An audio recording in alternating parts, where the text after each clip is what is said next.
Shalom saudara terkasih di dalam Tuhan Yesus. Kita bersyukur ada di minggu yang keempat, bulan Januari tahun 2022. Izinkan firman Tuhan yang menuntun, membimbing, menguatkan, dan menasihati kita semua. Mari kita siapkan hati untuk menerima kebenaran firman Tuhan. Bapa, kami sungguh bersyukur bahwa kami biji matamu, milikmu Tuhan, kesayanganmu. Engkau telah menebus kami, menanggung segala pelanggaran, segala dosa kami di atas kayu salib. Kasih setiamu tak pernah berkesudahan, selalu baru dalam kehidupan kami. Berbicaralah lewat firman-Mu, urapi hamba-Mu, urapi kami semua, supaya menjadi pelaku firman Tuhan. Roh Kudus, pegang tangan kami, urapi kami, dalam nama Tuhan Yesus. Amin.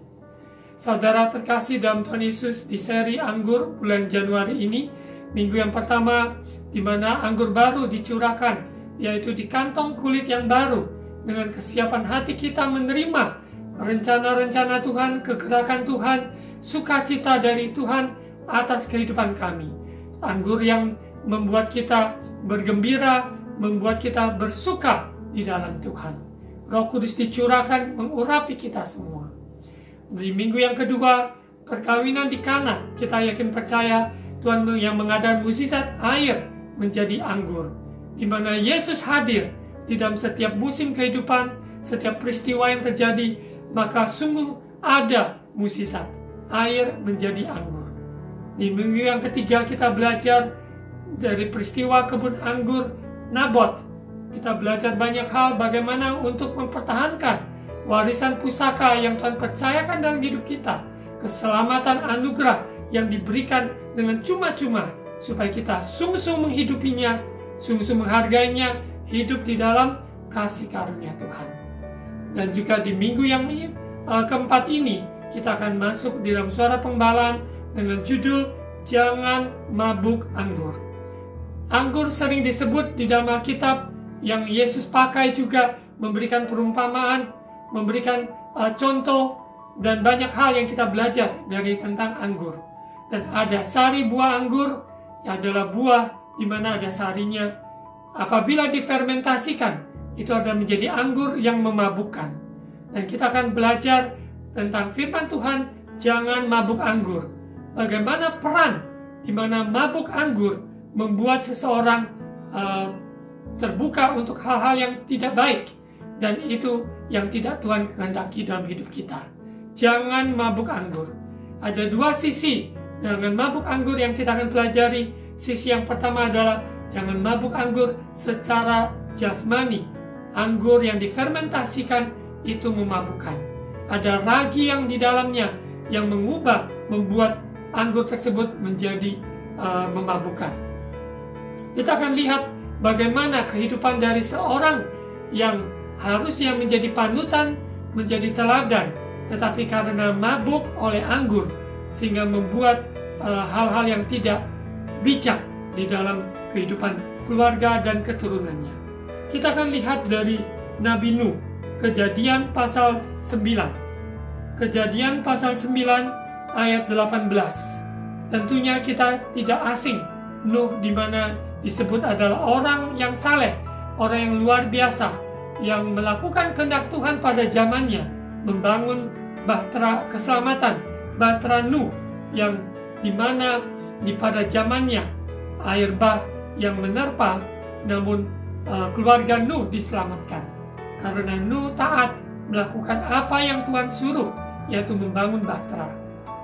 Kita akan lihat setelah peristiwa air bah yang melanda dan Nabi Nuh dan keluarganya diselamatkan. Kita lihat apa yang terjadi setelah peristiwa bahtera Nuh, di mana Nuh dan keluarganya diselamatkan dari peristiwa landanya air bah. Kita buka di Kejadian pasal 9 ayat 18 sampai ayat 29. Nuh dan anak-anaknya. Anak-anak Nuh yang keluar dari bahtera ialah Sem, Ham, dan Yafet. Ham adalah bapa Kanaan. Yang tiga inilah anak-anak Nuh, dan dari mereka inilah tersebar penduduk seluruh bumi. Nuh menjadi petani, dialah yang mula-mula membuat kebun anggur. Jadi kalau kita belajar dari sejarah, di mana petani kebun anggur yang pertama adalah Nuh. Ayat 21. Setelah ia minum anggur, mabuklah ia, dan ia telanjang dalam kemahnya. Kita perhatikan di ayat 21 ini, setelah ia minum anggur, mabuklah ia, dan ia telanjang dalam kemahnya.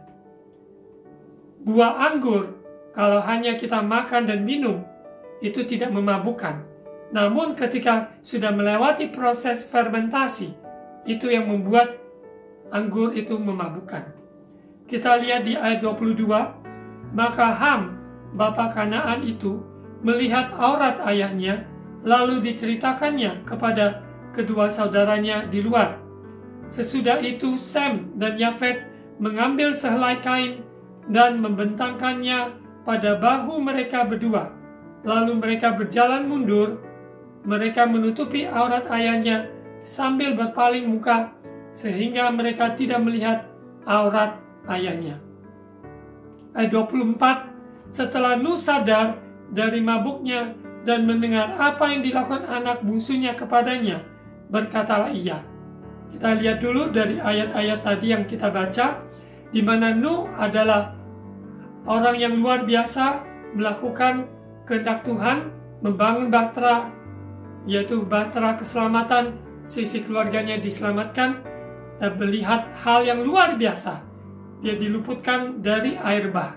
Tuhan mengadakan perjanjian dengan Nuh. Dengan kondisi Nuh yang luar biasa, namun ketika dia tidak menjaga dirinya, mengawas dirinya, maka terjadilah peristiwa dia mabuk anggur. Setelah ia minum anggur, mabuklah ia, dan ia telanjang dalam kemahnya. Dengan konteks di mana ia seorang ayah yang harusnya bisa memawas diri, menjaga diri, maupun dalam hal kesopanan, dalam hal kehidupannya. Namun, ketika dia mabuk oleh anggur, maka sesuatu terjadi, di mana dia telanjang dan auratnya terlihat oleh anaknya. Yaitu Ham, bapa Kanaan tersebut, melihat aurat ayahnya, lalu diceritakan kepada kedua saudaranya di luar. Kita belajar dari sisi Nuh, seorang ayah yang harusnya bisa mempertanggungjawabkan kehidupannya dari semua tutur kata perbuatannya maupun di hadapan anak-anaknya. Namun, apa yang terjadi? Dengan kondisi dia telanjang dan auratnya terlihat. Dan bagi sisi lainnya, di mana anaknya, yaitu Ham, yang melihat aurat ayahnya, dia menceritakan di luar kepada saudaranya. Yang harusnya dia belajar untuk menghormati maupun dalam segala kekurangan dari ayahnya, dia bijak untuk menutupinya. Namun sebaliknya, dia menceritakan kepada saudaranya. Kita lihat bagaimana saudaranya Sem dan Yafet yang sangat bijak, yaitu mengambil sehelai kain, membentangkannya pada bahu mereka berdua, lalu mereka berjalan mundur, mereka menutupi aurat ayahnya sambil berpaling muka, sehingga mereka tidak melihat aurat ayahnya. Inilah hal yang bijak dilakukan oleh kedua saudaranya, yaitu Sem dan Yafet. Begitu pula dalam kehidupan kita. Mungkin ada pemimpin kita, orang tua kita, ada seseorang yang kita ketahui, maupun dalam hal ini mabuk oleh karena anggur, sehingga telanjang dan terlihat auratnya. Bagaimana kita menyikapinya? Bagaimana kita belajar untuk menghormatinya? Sekalipun dia seorang pemimpin, seorang ayah, seorang hal yang kita hormati, namun ketika dia teledor maupun dia mabuk oleh anggur dan terlihat ketelanjangannya, auratnya, maka bagaimana sikap kita? Hendaklah kita belajar untuk tetap menghormatinya, menutupi ketelanjangannya. Sekalipun itu adalah kekeliruan dari seseorang, namun kita yang mengetahuinya, mari kita tidak mengumbarkannya di luar, karena kita tahu, kita takut akan Tuhan, kita menghormati seseorang yang Tuhan percayakan dalam hidup kita. Dalam konteks ini adalah ayahnya. Begitu pula seorang pemimpin yang mungkin dalam kekurangannya, keteledorannya, maka ada hal-hal yang kita lihat, ada hal-hal yang tidak bijak yang dia lakukan. Bagaimana kita menyikapinya agar kita belajar untuk tetap menghormati, sekalipun ada kekeliruan, kita serahkan pada Tuhan bagaimana untuk penyelesaiannya. Bagian kita adalah tetap menjaga, tidak mengumbarkannya di sosial media ataupun di hal-hal yang mempermalukannya. Itu bukan hati Tuhan. Hati Tuhan bukan untuk kita mempermalukan pemimpin kita atau mempermalukan orang tua kita. Namun bagian kita adalah untuk belajar tetap menghormati mereka, bagaimana kita bisa menyikapinya dengan bijaksana, seperti yang dilakukan oleh Sem dan Yafet. Kita lanjut di ayat 24. Ketika Nuh sadar dari mabuknya, mendengar apa yang dilakukan anak bungsunya kepadanya, berkatalah ia, terkutuklah Kanaan, hendaklah ia menjadi hamba yang paling hina bagi saudara-saudaranya. Lagi katanya, terpujilah Tuhan, Allah Sem, tetapi hendaklah Kanaan menjadi hamba baginya. Allah meluaskan kiranya tempat kediaman Yafet, dan hendaklah ia tinggal dalam kemah-kemah Sem. Tetapi hendaklah Kanaan menjadi hamba baginya.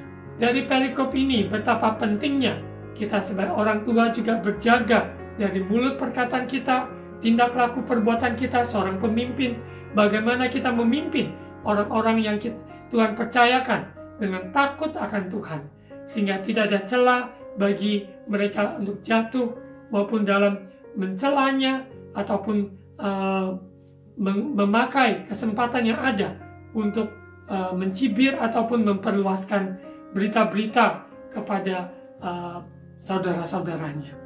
Untuk itu, mari kita berjaga-jaga dalam perkataan dan perbuatan kita, dimanapun kita berada.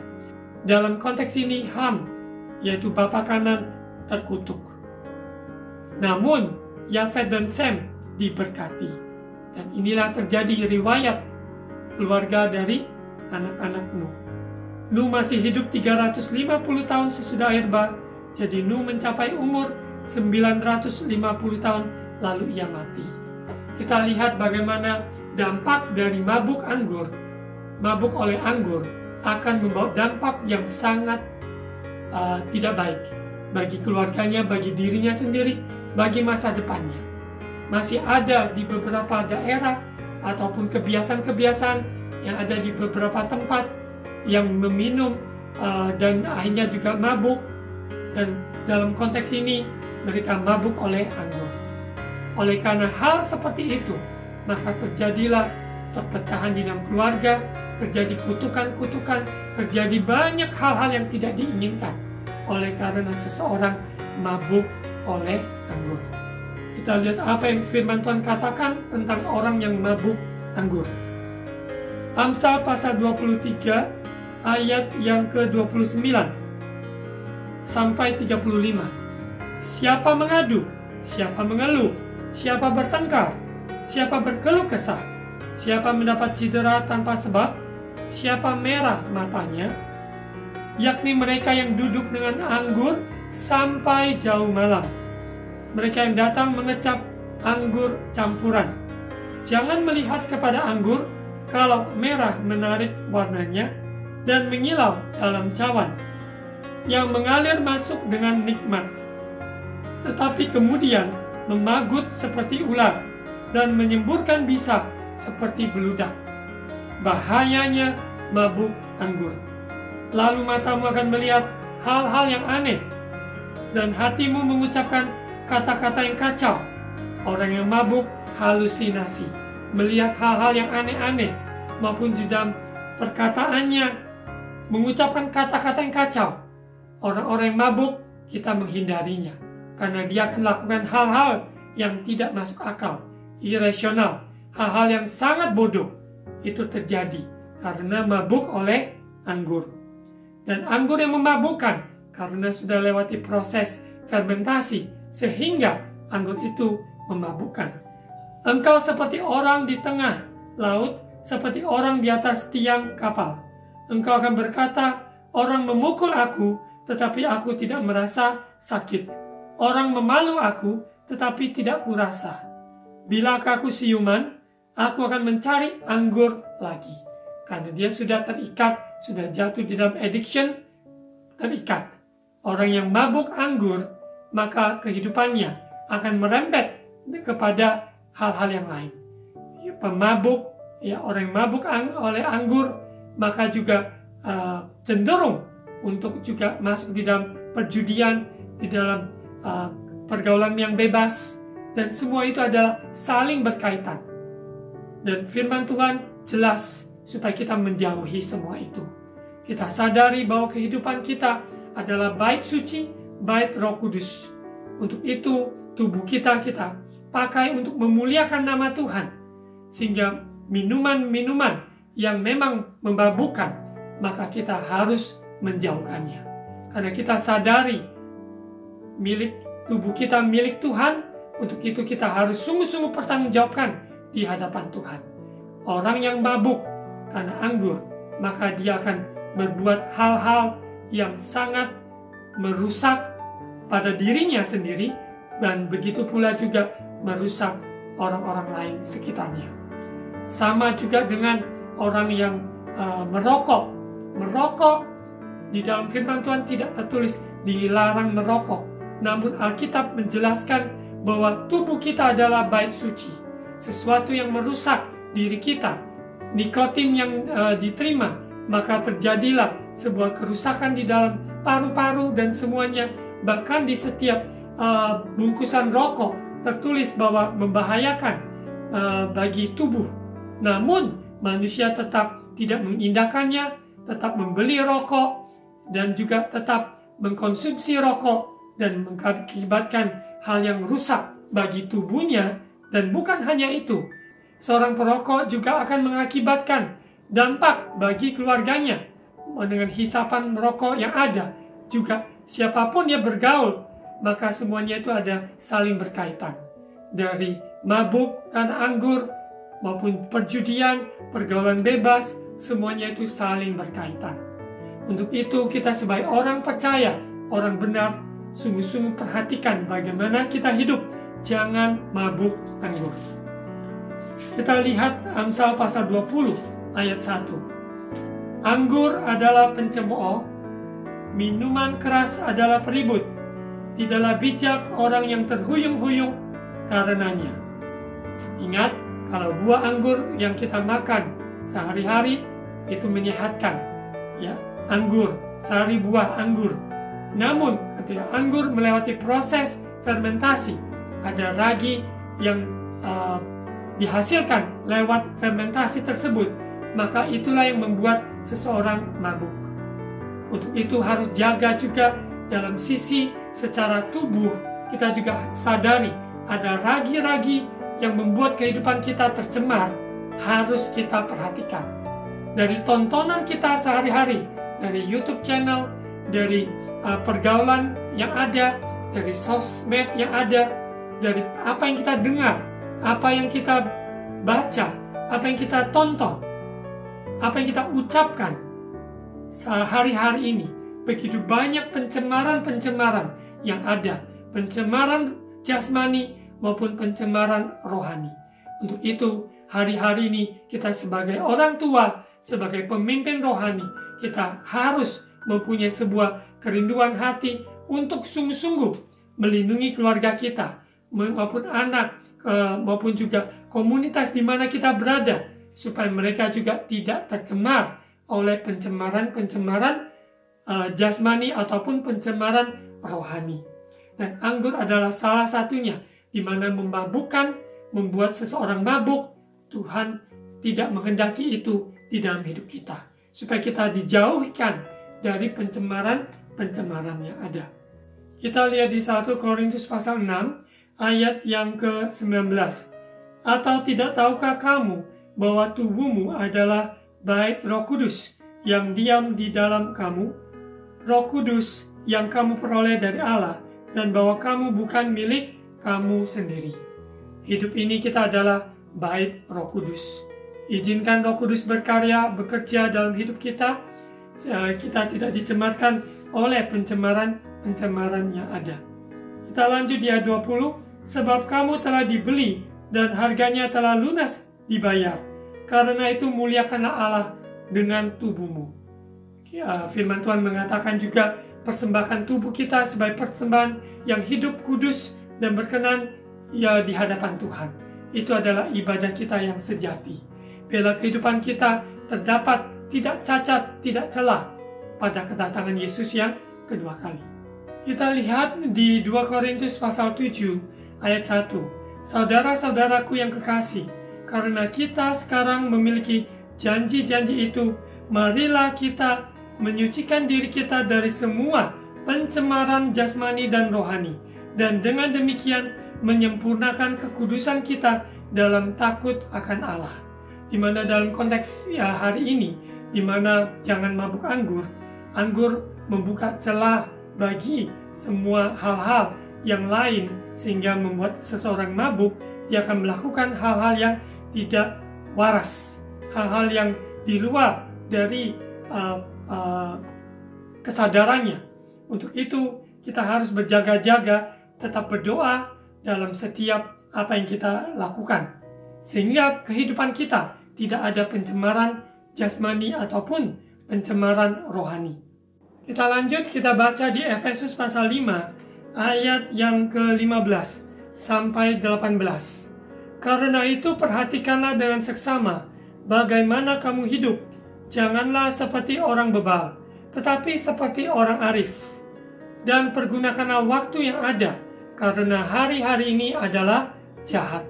Sebab itu janganlah kamu bodoh, tetapi usahakanlah supaya kamu mengerti kehendak Tuhan. Dan janganlah kamu mabuk oleh anggur, karena anggur menimbulkan hawa nafsu, tetapi hendaklah kamu penuh dengan roh. Kita perhatikan bahwa hari-hari kita harus bijaksana, memperoleh hati yang bijaksana, menghitung hari-hari sedemikian. Bagi kita, siapkan menjadi mempelai yang bijaksana dengan minyak yang selalu tersedia, maupun dalam kehidupan kita bergaul dengan Tuhan lewat firman-Nya, persoalan dengan Roh Kudus menuntun kita pada seluruh kebenaran, sehingga kita perhatikan bagaimana kita hidup. Jangan seperti orang bodoh, tapi kita mau mengenal, mengerti kehendak Tuhan dan melakukannya. Rema yang Tuhan berikan di tahun yang lalu, peka melakukan kehendak Tuhan. Karena hari-hari ini kita tahu banyak, tapi apakah kita lakukan kehendak Tuhan? Biarlah apa yang kita tahu, biarlah Roh Kudus mengurapi kita, menolong kita melakukan yang utama. Itu yang harus kita prioritaskan. Carilah dahulu kerajaan Allah dan kebenarannya, maka semuanya akan ditambah-tambahkan kepada kamu. Firman Tuhan dikatakan, jangan kamu mabuk oleh anggur, karena anggur menimbulkan hawa nafsu, tetapi hendaklah kamu penuh dengan Roh Kudus. Yang Tuhan kehendaki adalah hidup kita bukan mabuk oleh anggur, tapi penuh dengan Roh Kudus. Sukacita, dengan kebenaran, dengan damai sejahtera. Hidup kita dipimpin oleh Roh Kudus, yaitu Roh kebenaran. Kita menjadi pecinta akan kebenaran firman Tuhan, karena pelaku firman Tuhan. Di ayat 19, apa maksudnya kita penuh dengan roh? Yaitu kita berkata-kata seorang kepada yang lain dalam mazmur, kidung puji-pujian, dan nyanyian rohani. Kita bernyanyi dan bersoraklah bagi Tuhan dengan segenap hati. Ketika seseorang memuji-muji Tuhan, mengucap syukur, dan bersorak bagi Tuhan, tidak ada kesempatan bagi iblis untuk bekerja dalam hidupnya. Tidak ada kesempatan bagi hal-hal dunia untuk menguasainya. Karena hidupnya penuh dengan puji-pujian, penuh mazmur, penuh ucapan syukur. Hari-hari ini lewat YouTube kita bisa putar, download begitu banyak nyanyian-nyanyian rohani. Bahkan Tuhan berikan kita nyanyian baru yang bisa kita naikkan kepada Tuhan kapan saja. Biarlah kita selalu mengucap syukur seperti di ayat 20, ucaplah syukur senantiasa atas segala sesuatu dalam nama Tuhan kita Yesus Kristus kepada Allah dan Bapa kita. Dan rendahkanlah dirimu seorang pada yang lain di dalam takut akan Kristus. Orang yang tak mengucap syukur, kehidupannya dia tidak akan mabuk anggur. Karena dia selalu ingat Tuhan yang memberi, Tuhan yang menyertai, Tuhan yang setia. Maka kehidupan kita kembali datang mengucap syukur. Ada 10 orang kusta yang disembuhkan, tapi hanya 1 orang yang kembali datang mengucap syukur. Biarlah kita sebagai orang-orang yang tahu mengucap syukur, kita tidak lupakan kebaikan Tuhan. Jangan mabuk anggur secara fisik, tidak mabuk oleh anggur, dan juga kita diberikan pengertian bahwa kita dipenuhi oleh roh, yaitu Roh Kudus, mulut penuh puji-pujian, hidup di dalam kebenaran firman Tuhan, hidup di dalam takut akan Tuhan, menantikan kedatangan Yesus yang kedua kali, hidup kita jadi saksi dan bersaksi. Kita ingat bahwa kehidupan kita, siapakah aku ini? Sehingga kita dijadikan biji matanya Tuhan. Jangan mabuk anggur, memberikan pengertian juga bahwa kita setelah diselamatkan oleh kasih karunia Tuhan, kita sudah ditolong Tuhan berkali-kali, dipelihara Tuhan lewati masa-masa yang kritis, masa-masa yang begitu genting. Namun tangan Tuhan yang meluputkan kita, membebaskan kita, menolong kita. Jangan kita mabuk anggur bahwa ketika kita sudah diberkati, kita sudah ditolong Tuhan, kita tercimpung, kita lupa pemberi berkat itu. Tapi kita sibuk dengan berkat-berkat yang ada. Ingat, semua pemberian dari Dia, oleh Dia, dan kepada Dia. Jangan kita mabuk anggur. Apa yang sudah Tuhan kerjakan dalam hidup kita, ingat kasih-Nya, ingat perbuatannya, ingat pertolongannya, sehingga kita tetap rendah hati, sehingga kita tetap bisa menjaga hati mengucap syukur, sehingga kita tetap sadari hidup ini karena kasih anugerah Tuhan. Mari kita baca sebagai ayat-ayat penutup. Kita buka di Ulangan pasal 6. Saudara terkasih bisa membaca Ulangan pasal 6 dari awal, bagaimana Tuhan memberikan perintah kepada bangsa Israel dari turun-temurun, dari orang tua kepada anak, dan seterusnya, supaya mereka mengasihi Tuhan Allah, Allah yang Esa, dengan segenap hati, segenap jiwa, dan segenap kekuatan. Di perjanjian baru, Yesus menggenapi semua perjanjian lama, di mana mengasihi sesama manusia seperti kita mengasihi diri sendiri. Itulah hukum kasih. Salib, Yesus telah mati di kayu salib untuk saudara dan saya. Kita juga wajib untuk mengasihi sesama kita, seperti kasih Tuhan dalam hidup kita. Untuk itu kita perhatikan apa yang sudah Tuhan perintahkan pada kita. Pegang sungguh-sungguh perintah-perintahnya. Mari kita baca dari ayat 4. Dengarlah hai orang Israel, Tuhan itu Allah kita, Tuhan itu Esa. Kasihilah Tuhan Allahmu dengan segenap hatimu, dan dengan segenap jiwamu, dan dengan segenap kekuatanmu. Apa yang kuperintahkan kepadamu pada hari ini, haruslah engkau perhatikan. Haruslah engkau mengajarkannya berulang-ulang kepada anak-anakmu, dan membicarakannya apabila engkau duduk di rumahmu, apabila engkau sedang dalam perjalanan, apabila engkau berbaring, dan apabila engkau bangun. Haruslah juga engkau mengikatkannya sebagai tanda pada tanganmu, dan haruslah itu menjadi lambang di dahimu. Dan haruslah engkau menuliskannya pada tiang pintu rumahmu dan pada pintu gerbangmu. Ini berarti perintah ketetapan Tuhan, firman Tuhan kita renungkan siang dan malam, bukan hanya untuk diri kita sendiri, tapi untuk seisi keluarga kita. Bagi orang tua, bagi seorang guru, seorang pemimpin, kita perhatikan orang-orang yang kita pimpin, orang-orang yang Tuhan percayakan untuk kita bawa mereka mengasihi Tuhan dengan segenap hati mereka, segenap jiwa dan kekuatan mereka. Dan kita ingatkan mereka dari WA, dari Zoom meeting, dari YouTube channel, dari berbagai media yang bisa kita lakukan. Sebarkan kasih, sebarkan, taburkan kebenaran tidak ada yang sia-sia. Tuhan pakai yang muda, Tuhan pakai yang sudah lansia, semuanya diurapi Tuhan, dipakai Tuhan dengan luar biasa berulang-ulang untuk menyampaikan kepada keturunan kita, kepada jiwa-jiwa yang Tuhan percayakan. Kita sadari dimanapun, kapanpun, tetap beritakan kebenaran firman Tuhan lewat kesaksian hidup kita.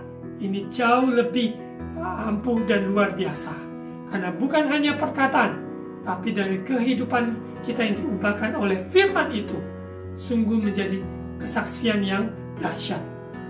Supaya apa yang sudah kita peroleh, yang sudah Tuhan nyatakan dalam hidup kita, kita tidak lupa kepada Dia. Kita ingat kepada Tuhan dan beribadah kepada Dia dengan setia. Ayat 10, maka apabila Tuhan Allahmu telah membawa engkau masuk ke negeri yang dijanjikannya dengan sumpah kepada nenek moyangmu, yakni Abraham, Ishak, dan Yakub, untuk memberikannya kepadamu kota-kota yang besar dan baik dan yang tidak kau dirikan. Luar biasa, ya. Rumah-rumah penuh berisi berbagai-bagai barang baik yang tidak kau isi, sumur-sumur yang tidak kau gali, kebun-kebun anggur dan kebun-kebun zaitun yang tidak kau tanami. Dan apabila engkau sudah makan dan menjadi kenyang, maka, perhatikan ayat 12, maka berhati-hatilah supaya jangan engkau melupakan Tuhan yang telah membawa kamu keluar dari tanah Mesir, dari rumah perbudakan. Hendaklah kita ingat apa yang sudah Tuhan kerjakan dalam hidup kita. Jangan kita lupakan. Saya mempunyai kebiasaan setiap akhir tahun, ya, dari waktu demi waktu, hari demi hari, per minggu, saya mencatat apa yang Tuhan kerjakan. Dan seketika pada akhir tahun, penghujung tahun, saya membuatkan tulisan bahwa apa yang Tuhan kerjakan di tahun tersebut sungguh luar biasa. Ketika kita mengingatkannya, ketika kita mengucapkannya, mengingatkan pada anak-anak kita apa yang Tuhan sudah kerjakan, kita adalah orang-orang yang tidak mabuk anggur. Karena kita sadar kita tidak mau melupakan Tuhan. Kita tidak mau terhanyut dengan apa yang kita nikmati, tapi biarlah kita ingat kepada Sang Pencipta kita, ingat kepada Sang Pemberi, kita ingat kepada Dia, Bapa kita, yang penuh kasih, yang telah memberikan yang terbaik bagi anak-anaknya. Ayat 12, maka berhati-hatilah supaya jangan engkau melupakan Tuhan yang telah membawa kamu keluar dari tanah Mesir, dari rumah perbudakan. Engkau harus takut akan Tuhan Allahmu, kepada Dia haruslah engkau beribadah, dan demi namanya haruslah engkau bersumpah. Ya, di ayat-ayat selanjutnya kita diingatkan supaya kita tidak ikuti Allah lain. Kita ikuti Allah Israel, Allah Abraham, Allah Ishak, Allah Yakub yang kita kenal di dalam satu nama, yaitu Tuhan Yesus Kristus. Saudara terkasih dalam Tuhan Yesus, biarlah seri anggur ini di Suara Pembalaan hari ini, Roh Kudus ingatkan pada kita supaya kita jangan mabuk anggur. Secara fisik, anggur yang difermentasi memabukkan, sehingga banyak kekacauan terjadi di dalam rumah tangga karena seseorang mabuk di dalam keluarganya. Dan banyak hal yang terjadi merusak tubuhnya dan merusak sekelilingnya. Begitu pula juga ragi-ragi harus kita perhatikan, karena anggur secara buah itu menyehatkan kita. Namun ketika sudah melewati proses fermentasi, maka anggur tersebut memabukkan. Perhatikan ragi-ragi pencemaran jasmani, apa yang kita tonton, apa yang kita ucapkan hari-hari ini, perhatikan supaya bijaksana dan takut akan Tuhan. Seperti orang yang bermazmur, orang yang menaikkan pujian, kehidupan kita penuh dengan sukacita, damai sejahtera Tuhan. Jangan mabuk anggur memberikan arti bahwa kehidupan kita juga sudah ditolong Tuhan, Tuhan membawa kita sejauh ini. Ingat untuk mengucap syukur dan beribadah kepada Tuhan. Sekian firman Tuhan, Roh Kudus menyatakan firman dalam hidup kita semua. Mari kita berdoa. Bapa, terima kasih kami semua anak-anak-Mu. Roh Kudus menyatakan firman Tuhan sehingga kami semua menjadi pelaku firman Tuhan, jangan mabuk anggur. Biarlah hidup kami senantiasa mengucap syukur, beribadah kepada Engkau dalam suka maupun dalam duka, dalam kondisi situasi apapun. Yesus, Engkau termanis buat jiwa kami. Hanya kepada Engkau kami menyerahkan tubuh ini sebagai persembahan yang hidup kudus, adalah bait suci-Mu. Roh Kudus berkarya menolong kami. Lebih dari pemenang, jauhkan diri dari hal-hal yang membuat kami mabuk anggur. Terima kasih Bapa, supaya jangan sampai ada pencemaran jasmani, jangan sampai ada pencemaran rohani. Roh Kudus tolong kami. Berkati umat-Mu dalam kondisi situasi yang sakit. Tuhan Yesus jamah, Tuhan Yesus sembuhkan oleh bilur-bilur Tuhan Yesus. Yang lemah, Tuhan temui, kuatkan, jamah kehadiran-Mu, melepaskan mereka, memberikan pengharapan yang baru. Dan juga bagi mereka yang bergumul dalam usaha, pekerjaan, bisnis, karier, Tuhan tambah-tambahkan. Di tengah-tengah ekonomi yang sulit, pemeliharaan Tuhan sungguh sempurna. Terima kasih Bapa, berkati pemerintah kami, bangsa kami, melewati masa-masa pandemi, dari gelombang yang sedang melanda. Namun kami percaya di dalam Kristus kehidupan kami dijamin. Terima kasih Bapa, hidup di bumi sementara, namun kami diberikan jaminan hidup kekal bersama Bapa di surga. Terima kasih Bapa, di dalam nama Tuhan Yesus. Mari saudara terkasih, mari angkat kedua tangan untuk terima ucapan berkat imam. Tuhan memberkati engkau dan melindungi engkau. Tuhan menyinari engkau dengan wajah-Nya dan memberi engkau kasih karunia. Tuhan menghadapkan wajah-Nya kepadamu dan memberi engkau damai sejahtera. Terimalah berkat kasih karunia dari Allah Bapa, cinta kasih dari Tuhan kita Yesus Kristus, persekutuan dan Allah Roh Kudus menyertai kita sekalian hari ini sampai Maranatha Yesus datang kembali. Di dalam nama Tuhan Yesus. Amin.